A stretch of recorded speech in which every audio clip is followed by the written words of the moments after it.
네, 오늘 말씀의 제목은 아마도 가장 긴 제목이지 않을까 생각이 듭니다. 성령님이 빌라델비아 교회에 주신 말씀, 내가 나의 인내의 말씀을 지켰은즉 내가 너를 지켜 시험의 때를 면하게 하리라 라고 하는 말씀의 제목으로 하나님께서 주신 은혜 말씀을 증거하고자 합니다. 요한복음 3장 16절은 성경 전체의 핵심이면서 예수님이 이 땅에 오신 가장 분명하신 목적에 대한 말씀을 전해주고 계십니다. 하나님이 세상을 이처럼 사랑하사 독생자를 주셨으니 이는 그를 믿는 자마다 멸망치 않고 영생을 얻게 하려 하심이라 라고 하는 말씀입니다. 사람들이 살아가는 시대가 아무리 악하고 어두워도 하나님은 그 악하고 어두운 이 세상을 사랑하셨습니다. 그리고 그 하나님은 이 어두운 세상을 용서하고 구원하시기 위해서 그분의 한 분밖에 없으신 독생자 외아들 예수 그리스도를 이 땅에 보내셨습니다. 그 아들 예수 그리스도는 아무 말씀도 하지 않으시고 십자가에서 자신의 몸을 내어주는 데까지 순종하셨습니다. 그리고 십자가에 못 박혀 죽으신 지 3일 이후에는 죽음의 권세까지도 완전히 파하시고 영원한 생명으로 첫 번째 부활의 열매가 되셨습니다. 죄로 가득 찬 이 세상을 심판하지 않으시고 온 세상을 용서하고 구원하시기 위한 하나님의 계획은 예수 그리스도의 십자가와 부활 사건을 통해서 완전히 성취하신 하나님이십니다. 사람들은요, 100년도 안 되는 이 짧은 인생을 살아가면서 각자 자기에게 속한 시대를 경험하면서 살아갑니다. 하루에 한 끼도 먹지 못해서 가난하고 어렵고 헐벗은 시대를 경험하는 사람들이 있습니다. 그리고 또 아침부터 저녁까지 끊이지 않는 총소리와 대포소리를 들으면서 하루에도 수많은 사람들이 목숨을 잃고 고통스럽게 죽어가는 모습을 두 눈으로 똑똑히 목격하면서 살아가는 이 시대 사람들도 있습니다. 그리고 또 똑같은 시간과 공간 안에서 살아가면서도 그 시대 사람들과 섞이지 않고 구별되어서 마지막까지 오직 주를 향한 믿음을 굳건하게 지키면서 살아가는 오늘날 이 땅에 우리 하나님의 사람들이 있습니다. 그 믿음의 사람들은 지금의 이 시대를 살아가면서 똑같은 공간과 시간 속에 안에 살아가면서도 무엇을 보고 무엇을 듣고 영적으로는 무엇을 깨달으며 살아가게 되는 걸까요? 어떤 이들은 지금 이 시대가 마지막이라고 하면서 마지막을 준비해야 된다. 그리고 종말의 때는 아닌가라고 하면서 신앙을 다 올인하면서 사는 사람들도 있고, 그리고 평화의 소식은 들리지 않고 전쟁의 소식과 성적으로 타락하고 문란한 시대 속에서 또한 어떤 이들은 어떻게 살아가야 되는지 자신의 또한 삶을 두려움 가운데 살아가는 사람들도 있습니다. 그래서 우리 믿음의 사람들이 이 악한 시대를 살아가면서 혼탁한 시대를 살아가면서 어떻게 살아가야 되는가? 이제는 어느 정도의 큰 충격의 소식이 들려와도 놀라지 않고 살아가는 이 시대의 내 모습을 바라보면서 지금 정말로 내가 영적으로 깨닫고 준비하면서 살아가야 되는 것은 무엇인지를 함께 오늘 말씀을 통해서 듣기를 원하는 것입니다. 우리 믿음의 사람들은 항상 마지막 날을 준비하면서 영적으로 깨어서 살아가야 됩니다. 영적으로 깨어 있으면 현재를 비판하고 부정하는 것이 아니라 현재 상태를 있는 그대로 냉정하게 진단하게 됩니다. 그리고 하루를 살아도 믿음을 끝까지 지키며 어떻게 살아가야 될지를 생각하면서 살아가게 됩니다. 하나님은 지금의 시대를 살아가고 있는 믿음의 사람들에게 또한 어떤 메시지를 주고 계실까요? 저는 그 답을 2000년 전 초대교회 성도들이 걸었던 그 길들을 다시 찾아가서 그들을 위로하셨고 그들에게 새 힘을 주셨던 성령님의 음성을 다시 한번 들어가면서 오늘날 또한 나에게 주시는 음성은 무엇인지, 영적인 메시지는 무엇인지를 다시 듣기를 원하면서 오늘 본문 말씀을 준비했습니다. 오늘 본문 말씀은 소아시아 7교회들 가운데서 빌라델비아 교회와 성도들에게 주셨던 말씀입니다. 오늘 말씀을 전하고자 하는데요. 요한복음 3장 7절부터 9절에 있는 말씀을 여러분들이 한 목소리 읽어주시면 감사하겠습니다. 요한계시록입니다. 요한계시록 3장 7절부터 9절까지 있는 말씀입니다. 우리 다 함께 찾으셨으면 한 목소리로 읽겠습니다. 읽겠습니다. 시작. 빌라델피아 교회의 사자에게 편지하라.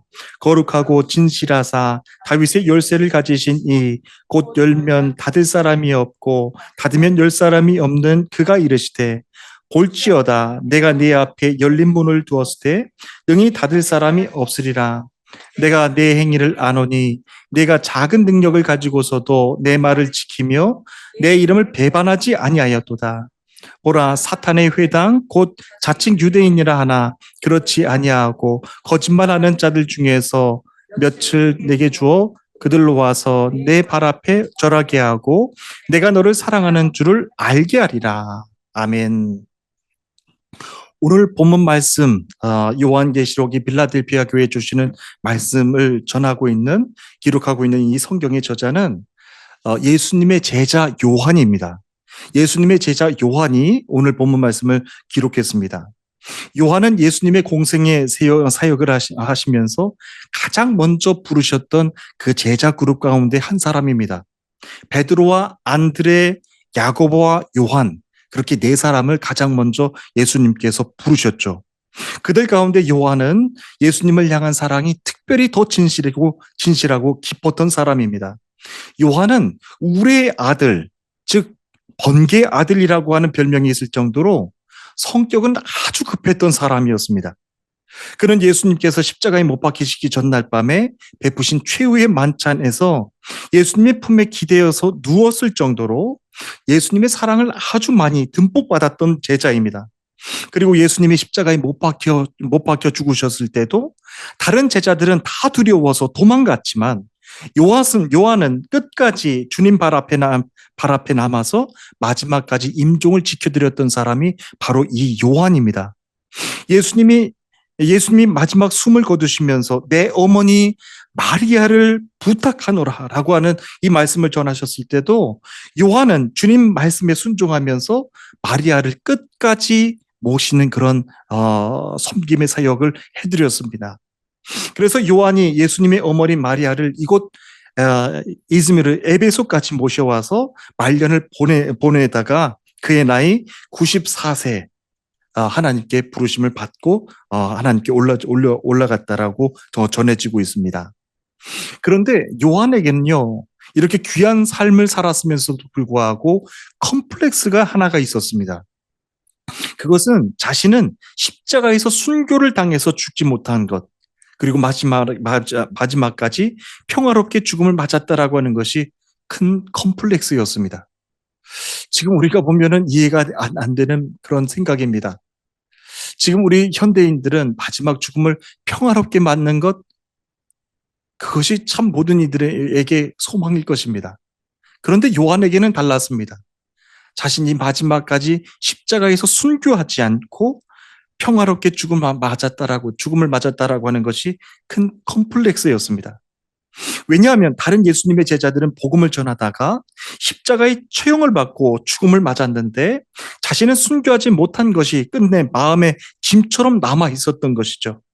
하나님께서 오늘 주시는 말씀도 요한이 빌라델피아 교회에 주시는 성령님의 음성을 듣고 보내는 이 편지의 말씀도 그의 나이가 대략 85세에서 90세 사이에 백발의 노인이 다 됐을 때 기록한 말씀이 오늘 주시는 말씀입니다.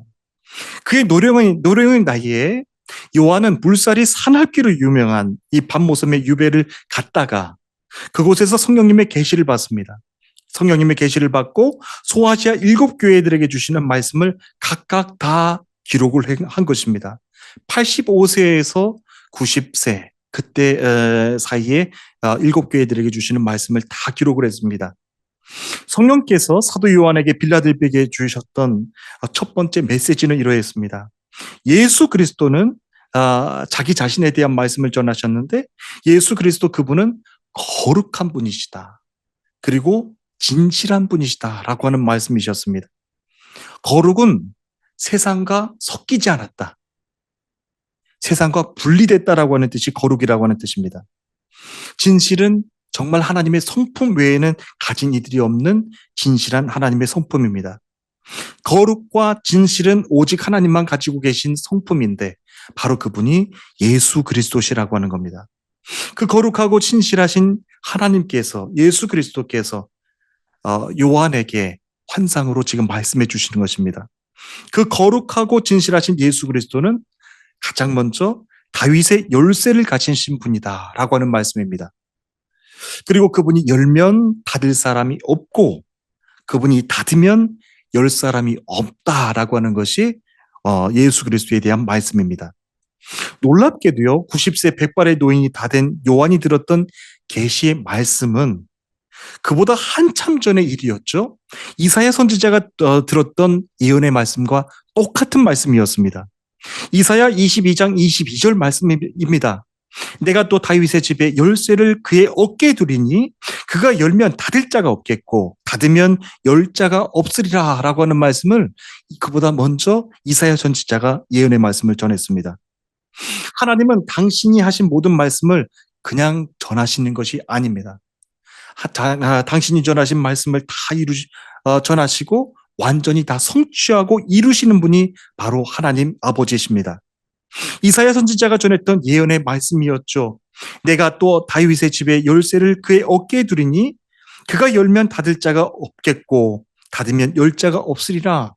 똑같은 예언의 말씀입니다. 이 말씀의 뜻은 다윗의 족속의 절대적인 주권과 통치가 예수 그리스도 그분께 있다라고 하는 말씀을 전하고 있는 겁니다.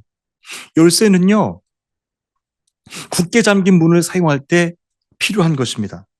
만약에 문을 열 수 있는 열쇠가 두 개가 있다라고 하면 하나는 가짜입니다. 세상에 가짜가 많다라고 하는 이유가 바로 여기에 있습니다. 오직 예수 그리스도만이 다윗의 집에 열쇠를 가지셨다라고 했는데 그 열쇠가 나한테도 있고 나한테도 있다라고 하는 것이 바로 지금 이 시대의 현상들입니다. 지금은 우리가 문 열쇠를 가족 명수대로 다 복사해서 키를 열고 그렇게 사용을 하지 않습니까? 그런데 제가 몇 해 전에 독일에 있는 한 한인교회에 초청을 받아서 말씀을 전한 적이 있는데요. 그때 목사님께서 저에게 신신당부하신 말씀이 한 가지가 있습니다. 목사님, 다른 건 다 하셔도 좋은데 괜찮은데 열쇠만큼은 절대로 잃어버려서는 안 됩니다. 이 열쇠는 1차 세계대전 당시에 장인이 만든 건데 열쇠를 잃어버리면 건물을 통째로 바꾸지 않는 이상 절대로 열 수 있는 방법이 없습니다. 그러니 열쇠를 절대로 잃어버려서는 안 됩니다. 라고 하는 말씀을 아침, 점심, 저녁 계속 저에게 말씀을 해주시는 거예요. 그런데 제가 물건을 잘 잃어버리는 그런 스타일이라서 밖으로 나갈 때마다 얼마나 그 열쇠를 손으로 짚고 긴장을 하면서 그렇게 있었는지 모릅니다. 그래서 지금도 열쇠라고 하는 단어만 들으면 그때 독일에서 경험했던 그 열쇠가 자동적으로 연상이 됩니다. 지금 와서 생각을 해봐도 제가 얼마나 그때 모습이 우스꽝스럽게 보여졌을까 그런 생각이 듭니다.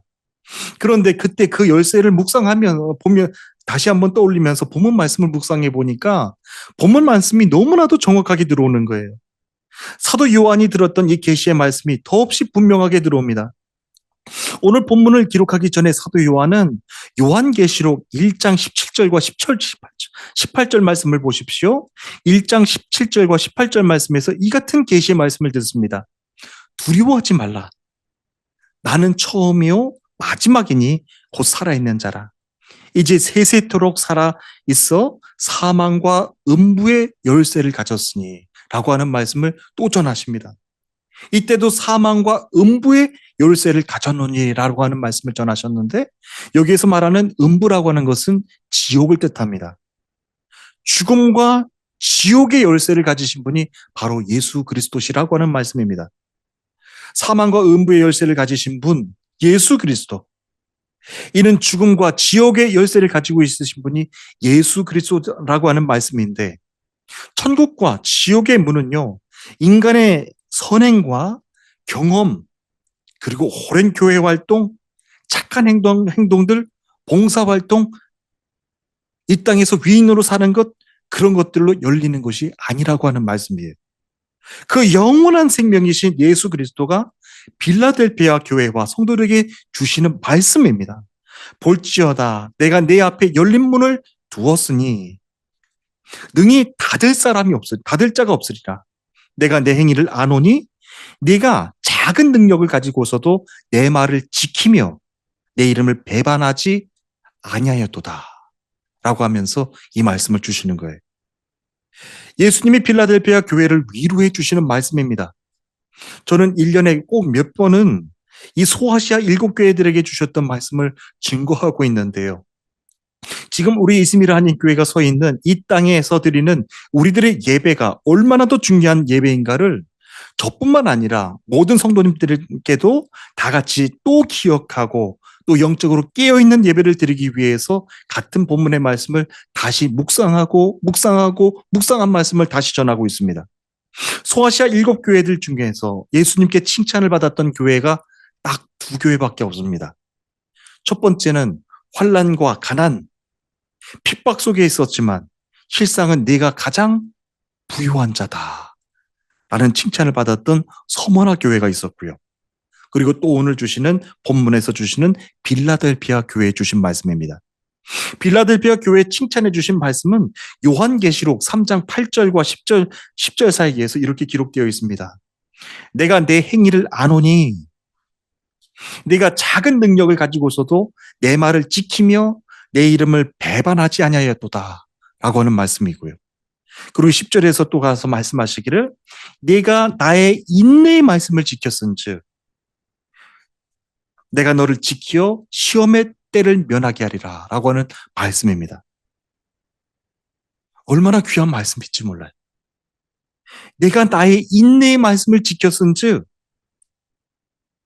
그런즉 내가 또한 너를 지키어 시험의 때를 면하게 하리라 라고 하는 말씀입니다. 예수님께서 직접 그 인내의 말씀을 지킨 성도들을 지켜주신다라고 하는 말씀입니다. 그 말씀을 빌라델피아 교회와 성도들에게 주신 말씀인데 얼마나 귀한 말씀으로 다시 다가오는지 몰라요. 빌라델피아라고 하는 이름은 형제사랑이라고 하는 이름의 뜻을 가진 도시입니다. 소아시아 7교회들 중에서는 가장 작고 볼품 없었던 교회가 바로 빌라델피아 교회입니다. 게다가 이 지역, 빌라델피아 지역은요, 지진도 굉장히 많이 자주 발생하고 경제적으로도 풍요롭지가 않은 곳이어서 사람들에게는 인기가 없는 곳이었고 지역적으로는 아주 많이 소외됐던 지역이었습니다. 여기에 이 지역에서는 믿음을 지키며 살고자 했던 믿음의 사람들에게는 더없이 가혹한 곳이었습니다. 왜냐하면 유대인들이 박해 때문에 더없이 외롭고 소외되고 가난하게 살아갔던 사람들이 살았던 곳이 바로 빌라델피아입니다. 그런데 주님의 눈에 비치신 이 빌라델피아 교회 성도들의 모습은 사람들의 눈에 비치는 것처럼 그렇게 주눅 들어 있고 약하고 그렇게 소외된 자들의 모습이 아니었습니다. 빌라델피아는 땅이 비옥해서 포도가 아주 많이 재배되는 지역인데요. 지금도 이 지역의 특산물이 포도입니다. 빌라델피아 교회에 편지를 썼던 사도 요한도 아마도 이 지역을 오가면서 이 지역에서 나는 포도나무를 많이 봤을 것입니다. 자주 봤을 것입니다. 요한복음 15장 7절, 5절부터 8절에 있는 말씀을 보시면 이때 얼마나 요한이 이 빌라델피아 이 지역을 자세하게 묵상하고 깊이 묵상하면서 말씀을 전했는지 모릅니다. 나는 포도나무요. 너희는 가지라. 그가 내 안에 내가 그 안에 거하면 사람이 열매를 많이 맺나니 나를 떠나서는 너희가 아무것도 할 수 없음이라. 너희가 내 안에 거하고 내 말이 너희 안에 거하면 무엇이든지 원하는 대로 구하라. 그리하면 이루리라. 너희가 열매를 많이 맺으면 내 아버지께서 영광을 받으실 것이요. 너희는 내 제자가 되리라. 라고 하는 말씀을 사도 요한이 묵상을 하고서 요한복음에서 그렇게 기록을 한 거예요.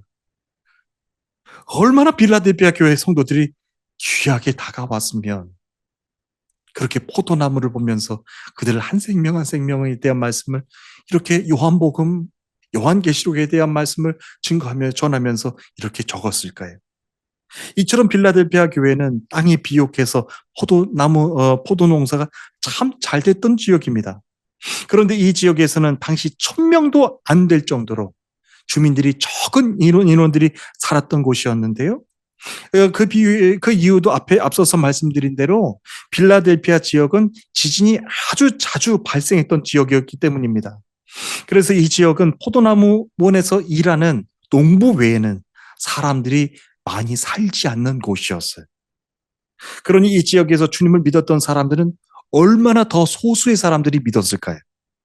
그런데 이렇게 어려운 환경에서 주님을 믿었던 빌라델피아 교회 성도들이 끝까지 믿음을 저버리지 않았다. 마지막까지 내 인내의 말씀을 너희들이 지키는 걸 내가 봤다. 그러면서 인내의 말씀을 지킨 너희들을 내가 지켜줄 거야. 라고 하면서 얼마나 큰 축복의 말씀을 주신 건지 모릅니다. 지금 저와 여러분들이 살고 있는 이 혼탁한 시대 가운데서도 동일하게 저는 여러분들에게 주시는 말씀인 줄로 믿습니다. 나는 네가 한 행위를 알고 있어.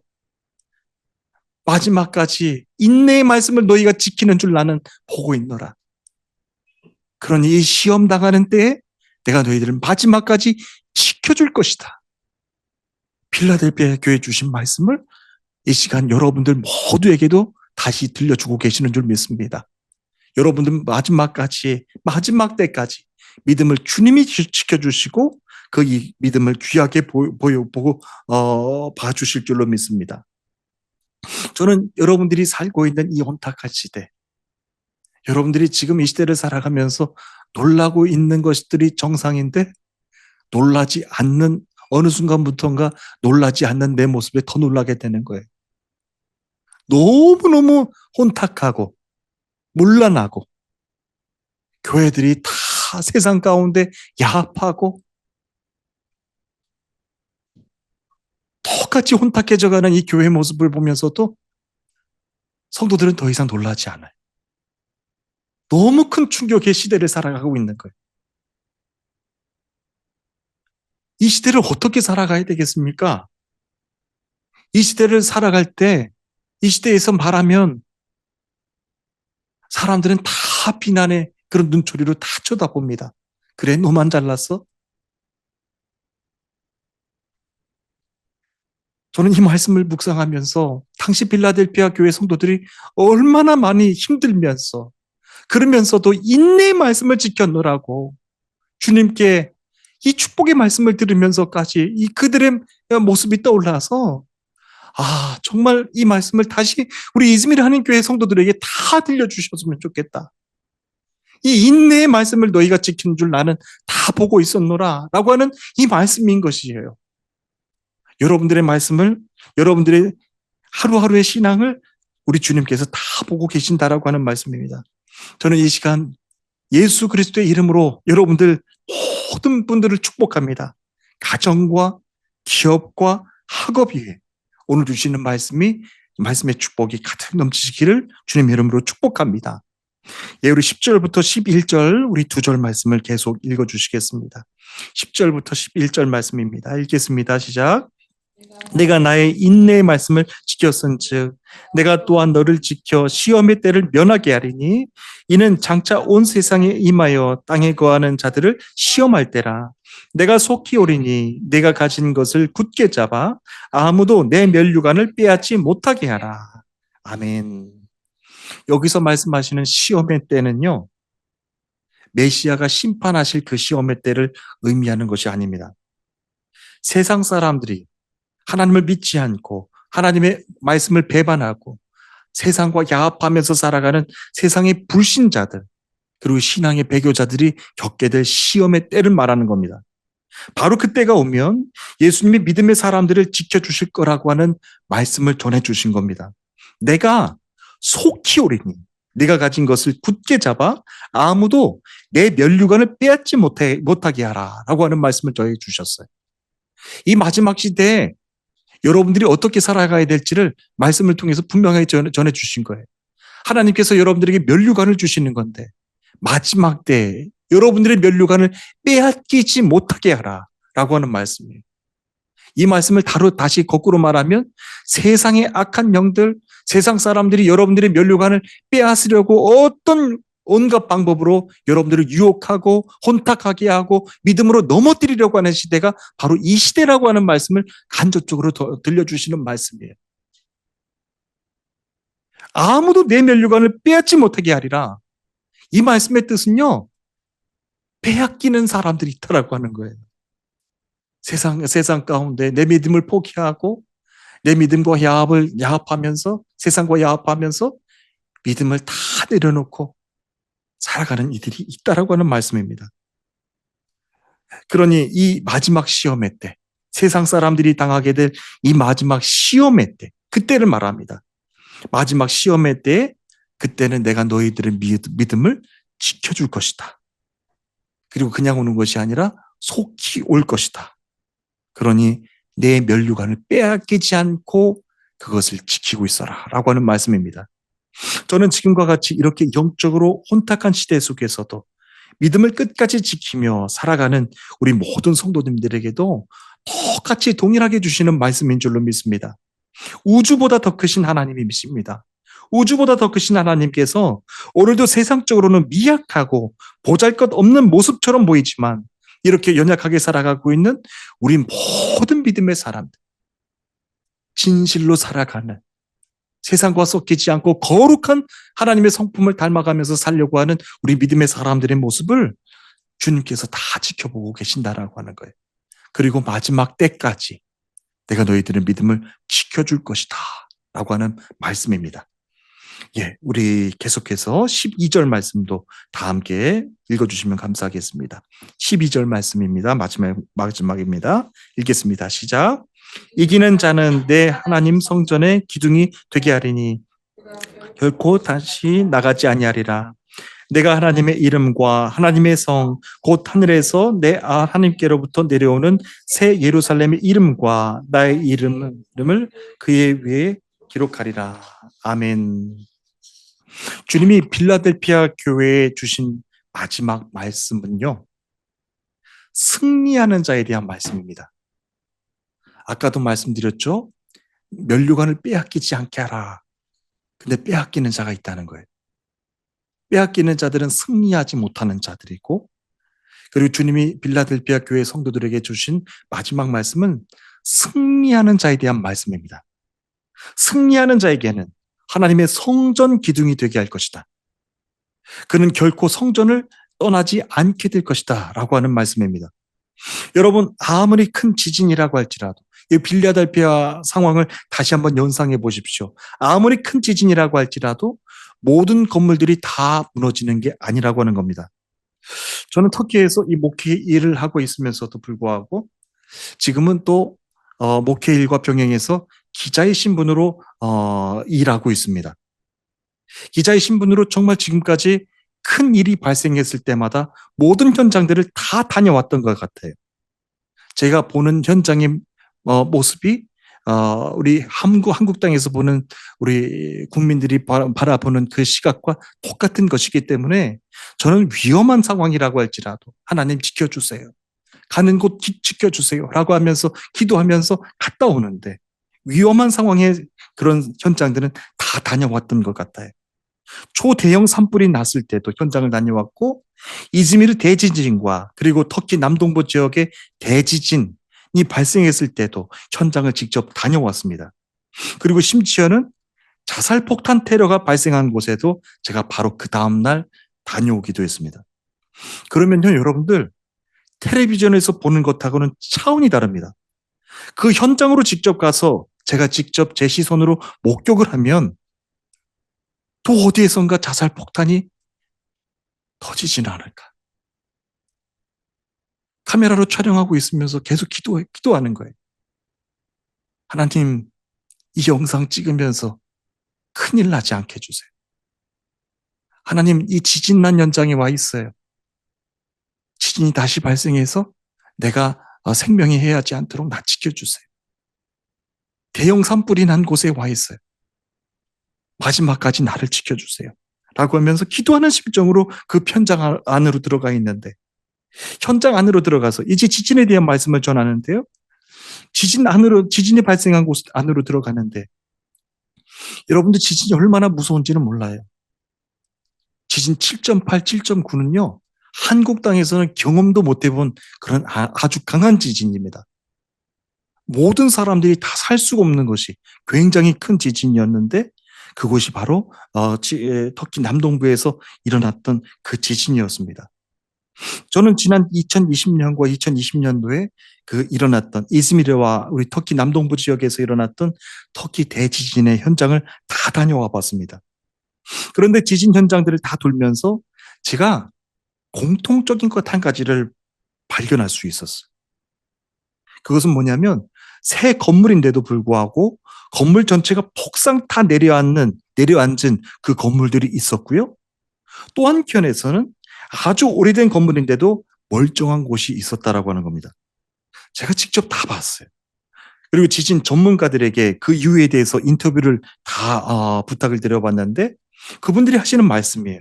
건물이 오래됐건 새 것이건 그것은 중요한 것이 아닙니다. 새 건물이든 오래된 건물이든 건물을 받치고 있는 기둥이 중요합니다. 네, 지금도 빌라델피아 교회에 대한 말씀을 증거하고 있는데요. 여러분들이 빌라델피아 교회를 다녀와 보신 분도 계실 거예요. 신기하게도 지금도 빌라델피아 교회를 가보면 기둥 3개만 남아 있습니다. 그렇게 지진이 잦았던 곳이었고 다 무너졌고 사람들이 살지 못했던 그런 땅이 바로 빌라델피아였는데 지금도 가보면 기둥 3개만 남아있는 빌라델피아 교회를 바라보게 되는 거예요. 사람의 생각으로 보면 얼마나 허탈했겠습니까? 그리고 얼마나 후회도 됐겠어요. 남들이 이 지역을 다 떠났을 때 나도 떠날 걸. 교회 하나 때문에 이렇게 내 집 다 무너지고 재산도 다 사라졌고 너무나도 후회된다라고 하는 사람들이 있지 않았겠어요? 그런데 빌라델피아 교회를 보면서 우리가 영적으로 굉장히 큰 감동을 받게 되고 깨닫게 하시는 말씀이 있는 거예요. 누구나가 다 아는 지진 위험 지역임에도 불구하고 그 지역을 떠나지 않고 주님의 교회를 끝까지 지켰던 빌라델피아 교회 성도들이 있었다라고 하는 겁니다. 주님이 그들에게 주신 칭찬의 말씀을 다시 들으십시오. 승리하는 자에게는 하나님의 성전 기둥이 되게 할 것이다. 그리고 결코 성전을 떠나지 않게 될 것이다. 세상에 어떤 상황이 오더라도 나는 이들을 통해서 성전의 기둥으로 세울 것이다. 기둥이 무너지지 않으면 교회는 절대로 무너지지 않을 것이다. 라고 하는 축복의 말씀을 빌라델피아 교회 성도들에게 주신 말씀이에요. 주님이 빌라델피아 교회에 주신 위로와 격려의 말씀은요, 어떤 화려한 말씀이 아니셨어요. 교회 기둥 되게 해주신다는 거예요. 기둥은 지금 우리가 얘기하는 것처럼 일꾼들에 대한 말씀이 아니에요. 정말로 교회가 어떤 지진에도, 어떤 강한 지진에도 견딜 수 있도록 그 교회를 받쳐줄 수 있는 기둥이 되게 해주신다는 말씀인데, 하나님께서 그 빌라델피아 교회 성도들에게 축복해 주시는 말씀이에요. 주님이 그 성도들을 보시면서 얼마나 더 영적으로 기쁘게 해주셨을까요? 저는 오늘 말씀을 묵상하면서 이 마지막 때에 다시 이 빌라델피아 교회 주신 말씀을 또다시 묵상하게 되는 거예요. 지금 올해 일어났던 사건들만 보더라도 얼마나 많은 교회 부패들, 부정들, 문란함들이 다 드러났을까요? 어제 제가 미국에 계신 목사님 한 분과 또 연락이 닿아서 통화를 오랜 시간 동안 하게 됐는데요. 그분이 저에게 생각이 났다고 하면서 저에게 연락을 주셨어요. 몇 해 전에 우리 교회 성지순례도 왔다가 다 인솔해드리고 했던 분이었는데 저희 교회 그 현지인 교회 그 차인배를 또 미국에서 선물로 보내와 주셨던 그 목사님이셨어요. 언제 또 기회가 되면 그분에 대해서 말씀을 전해드리길 원하는데 그분이 그러시는 거예요. 지금 미국 교회는 완전히 다 무너졌다는 거 하는 거예요. 지금 UMC에서는 동성애를 찬성합니다. 그래서 동성애에 대해서 반대하면 교단에서 나가야 돼요. 그런데 90%의 교회와 성도들이 다 남아있는데 그 이유가 뭐냐면 돈 때문에 남아있다고 하는 거예요. 교회 재산. 교회 이름이 남아있기 때문에 오래전부터 내 이 교회에 쌓아온 교회 헌금이 있기 때문에 못 나간다는 거예요. 저는 이 말씀을 더 여러분들에게 말씀을 드립니다. 왜 지금 이 시대가 악하고 무섭냐면 성도들이 아닌 것 같으면서도 세상과 다 야합하는 거예요. 여러분 어디 성경에서 동성애에 대한 말씀이 나오고 어디 성경에서 동성애에 대한 그 인도함을 구하고 있습니까? 여러분 지금 어떤 상황이 되고 있느냐면 미국에서는 지금 동성애 목사가 안수를 주고 동성애 목사가 설교를 하고 말씀을 전하는 그 시대 가운데서 살아가고 있다는 거예요. 그래서 그 목사님이 너무너무 분노해서 그 교단과 싸우다가 결국은 그 UMC 교단에서 나와서 지금은 GMC 교단으로 들어가셨다는 말씀을 하셨어요. GMC 교단은 지난번에 제가 가파도키아에서 또 뵀던 우리 이철구 목사님, 너무나도 귀하신 분이신데 그 이철구 목사님이 개척을 하신 교단이에요. UMC에서 더 이상 못 있겠다.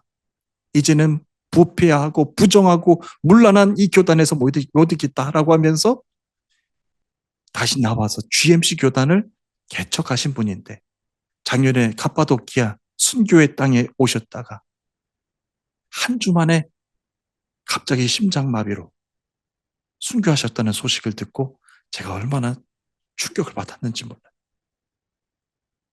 하나님 그러셨구나. 하나님께서 이철구 목사님을 순교의 귀한 생명으로 삼기 위해서 순교의 땅 갑바도키아를 오게 해주셔서 말씀을 증거하고 돌아가게 해주셨구나. 그로부터 일주일 있다가 돌아가신 거예요. 순교의 땅을 보고 미국 가서 돌아가신 거예요.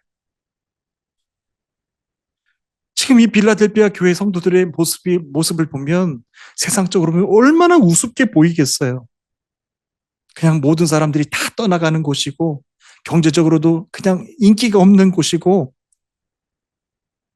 믿음적으로도 유대인들의 핍박을 많이 받아서 모든 사람들이 다 떠나가고 있는 그런 상황의 지역이 필라델피아인데 그걸 다 알면서도 불구하고 이 땅에 남아서 포도 농사를 지으면서 그 포도 농사를 지으면서 300개 교회에게 성찬을 할 수 있도록 매주마다 포도주를 공급해 주면서 그 귀한 삶을 살았던 사람들이 빌라델피아 교회 성도들이었어요.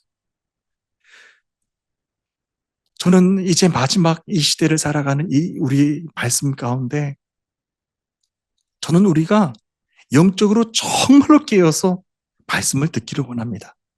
지금 저와 여러분들에게 필요한 것이 무엇입니까? 물질입니까? 건강입니까? 자녀들의 출세입니까? 교회 성장입니까? 부흥입니까? 예, 빌라델피아 교회 성도와 교회에게 주신 말씀은요. 마지막 때에 네가 인내의 말씀을 지켰다라고 축복해 주셨는데 인내의 말씀을 지킬 수 있도록 나에게 고통도 와야 돼. 고난도 와야 돼. 배고픔도 와야 돼. 그래야 내가 인내의 말씀을 지켰다라고 축복해 주시지 않겠습니까? 이 말씀을 우리 모두가 듣고 마지막 때에 우리 주님을 만나는 우리 모든 성도님들이 되시기를 주님의 이름으로 축복하는 말씀입니다. 여러분 모두 정말로 이 시대를 깨어서 살아가셔야 된다라고 하는 겁니다. 이제 주님이 주시는 이 빌라델피아에 주시는 마지막 말씀인데 13절 말씀입니다. 13절 말씀을 다 함께 읽겠습니다. 읽겠습니다. 시작. 귀 있는 자는 성령이 교회들에게 하시는 말씀을 들을지어다. 아멘.